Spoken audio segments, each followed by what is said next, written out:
Negative gearing on property investments is a scam.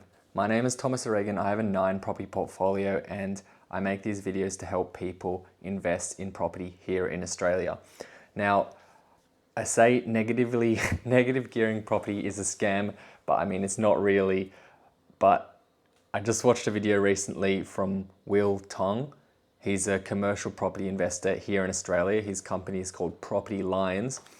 And let me tell you something about commercial property investors.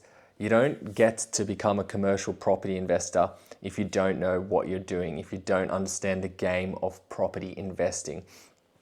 And commercial property are especially properties that are positively geared, and people that buy commercial properties are focused on the cash flow.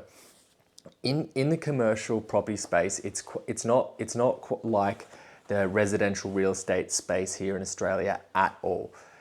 The residential real estate space is the evaluations on properties and the price in the market on properties in the residential market is based on the sentiment of the buyer, how the purchaser feels about the property, and that determines what they will pay for it.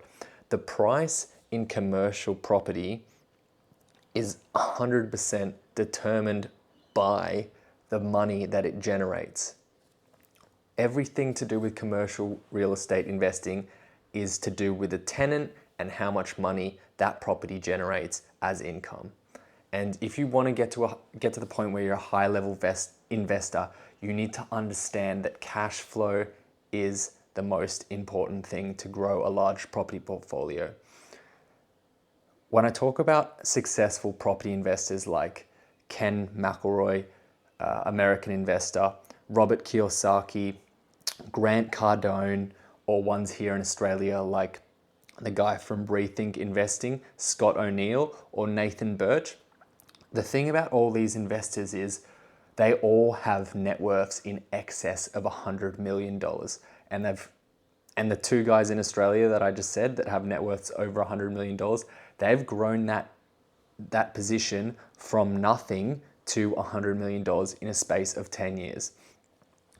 And it's funny, they both buy positively geared properties. They don't negatively gear their properties, because if you think about it, if you think about property investing as a business, would you start a business with the intention of losing money? No, you wouldn't start a business with the intention to lose money. So investing in property as a professional is a business. Building a property portfolio, you should be thinking about it as a business. And a property portfolio should function on its own in terms of the amount of money that that property portfolio generates should be enough to at least support itself. Okay, so if you're thinking about negatively gearing a property portfolio, you're effectively saying, I'm gonna buy a property that if I wasn't in the picture, if my personal income or outside income not related to property investing wasn't there, then this investment would be redundant. It wouldn't work. I'd be losing money. I'd go bankrupt. Okay, so no successful investor that has a net worth of over $100 million or up in the billions, when I'm talking about the American guys, Robert Kiyosaki, Ken McElroy and Grant Cardone, they're all billionaires. They buy cash flowing assets in property investing. Guys, if you're a mum and dad investor, if you have $500,000 that you make as a doctor or whatever it is, a banker, that you make a large income, you might think, gee, I'm paying a lot of tax and I really want to offset the tax I'm paying by buying property. But ultimately, you are not actually thinking about growing long-term wealth. You're just thinking about growing a small amount of wealth, right?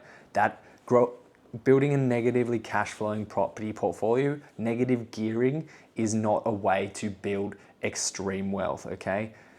As I said, I look up to people that invest in property with an asset base of over $100 million. They would never invest in negatively geared properties. I don't have a negatively geared property, and I can definitely see and I understand why I wouldn't do that. I did that. That's how I started investing. I bought negatively geared properties. It was the worst thing I ever done. They were stressful to hold. If you lose your job, you lose your properties because you cannot support your properties if you don't have a job attached to that. All my properties now, I don't require to work to have my property portfolio. My property portfolio is growing as a capital appreciating asset and cash flow appreciating asset, whether I work or not, okay?